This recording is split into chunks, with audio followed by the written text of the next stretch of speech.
దేవునికి స్తోత్రం. హల్లెలూయా. ఒక సంవత్సరం ప్రణాళికతో అనుదిన బైబిల్ పఠనం. ఈరోజు 12 ఆగస్ట్ 2025. ఈ సంవత్సరంలో ఇది 224వ రోజు. ఈరోజు కొరకు ఏర్పాటు చేయబడిన బైబిల్ వాక్య భాగాలు: పాత నిబంధన కీర్తనల గ్రంథము 93, 94, 95 అధ్యాయాలు మరియు కొత్త నిబంధన రోమీయులకు రాసిన పత్రిక 11వ అధ్యాయము 22వ వచనం నుంచి 36వ వచనం వరకు. మొదటిగా 93వ కీర్తన.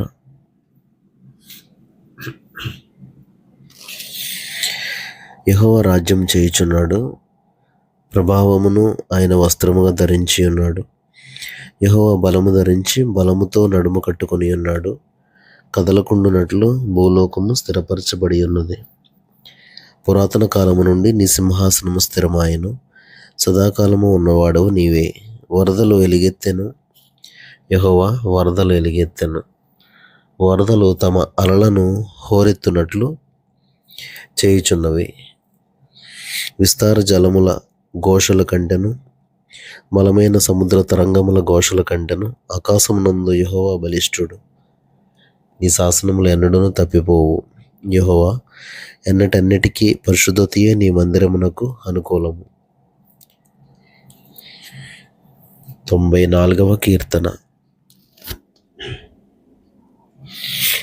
యెహోవా ప్రతీకారం చేయుదేవా, ప్రతీకారం చేయుదేవా ప్రకాశింపుము. భూలోక న్యాయాధిపతి లెమ్ము, గర్విష్ఠులకు ప్రతిఫలమిమ్ము. యెహోవా భక్తిహీనులు ఎంతవరకు ఉత్సహించుదురు, భక్తిహీనులు ఎంతవరకు ఉత్సహించుదురు. వారు వదరుచు కఠోరమైన మాటలు పలుకుచున్నారు. దోషం చేయువారందరూ బింకములాడుచున్నారు.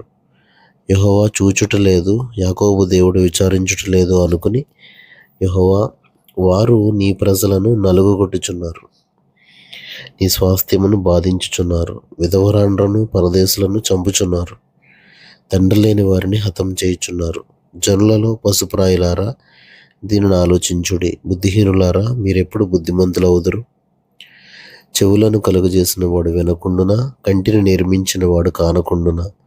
అన్యజనులను శిక్షించువాడు, మనుషులకు తెలివి నేర్పేవాడు దండింపక మానునా?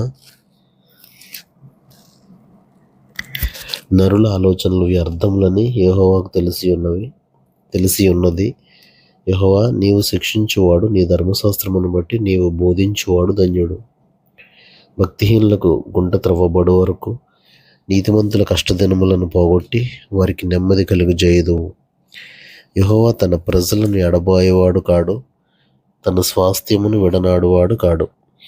నీతిని స్థాపించుటకై న్యాయపు తీర్పు జరుగును, యథార్థ హృదయులందరూ దానిని అనుసరించెదరు. దుష్టుల మీదికి నా పక్షమును ఎవడు లేచును? దోషం చేయువారికి విరోధముగా నా పక్షమును ఎవడు నిలుచును? యెహోవా నాకు సహాయం చేసి ఉండని ఎడల నా ప్రాణము శీఘ్రముగా మౌనమందు నివసించి ఉండును. నా కాలు జారిన నేను అనుకొనగా, యెహోవా నీ కృప నన్ను బలపరచుచున్నది. నా అంతరంగమందు విచారములు హెచ్చగా, నీ గొప్ప ఆదరణ నా ప్రాణమునకు నెమ్మది కలుగజేయుచున్నది. కట్టడ వలన కీడు కల్పించు దుష్టుల పరిపాలనతో నీకు పొందు కలుగునా? దుష్టులు నీతిమంతుల ప్రాణము తీయుటకై వారి మీద పడుదురు. దోషులని నిర్దోషులకు మరణం విధించుదురు. యెహోవా నాకు ఎత్తైన కోట, నా దేవుడు నాకు ఆశ్రయదుర్గము. ఆయన వారి దోషం వారి మీదకి రప్పించును, వారి చెడుతనమును బట్టి వారిని సంహరించును. మన దేవుడైన యెహోవా వారిని సంహరించును. 95వ కీర్తన. రండి, యెహోవాను గూర్చి ఉత్సాహధ్వని చేయుదాం.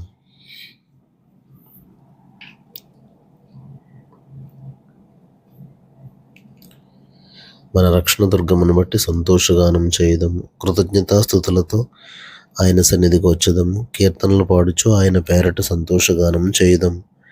యెహోవా మహాదేవుడు, దేవతలందరికీ పైన మహాత్యము గల మహారాజు. భూమి అగాధ స్థలములు ఆయన చేతిలో ఉన్నవి, పర్వత శిఖరములు ఆయనవే.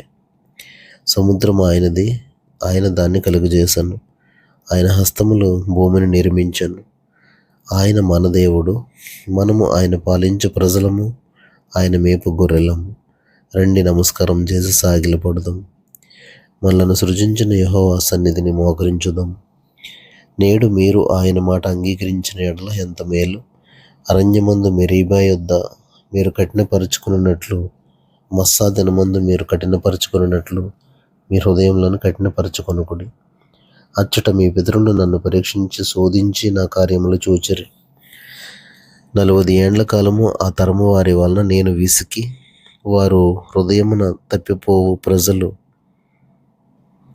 వారు నా మార్గములు తెలుసుకొనలేదని అనుకుంటుని. కావున నేను కోపించి మీరెన్నడూనూ నా విశ్రాంతిలో ప్రవేశింపకూడదని ప్రమాణం చేసేదని.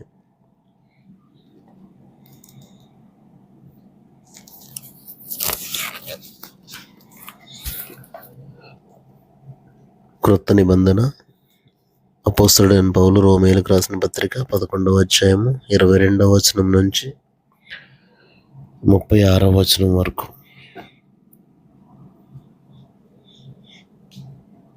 కాబట్టి దేవుని అనుగ్రహమును కాఠిన్యమును, అనగా పడిపోయిన వారి మీద కాఠిన్యమును, నీవు అనుగ్రహ ప్రాప్తుడవై నిలిచి ఉన్న ఎడల నీ మీద ఉన్న దేవుని అనుగ్రహమును చూడుము. అట్లు నిలువని ఎడల నీవును నరికివేయబడదువు. వారును తమ అవిశ్వాసములో నిలువకపోయిన ఎడల అంటుకట్టబడుదురు. దేవుడు వారిని మరలా అంటుకట్టుటకు శక్తి గలవాడు.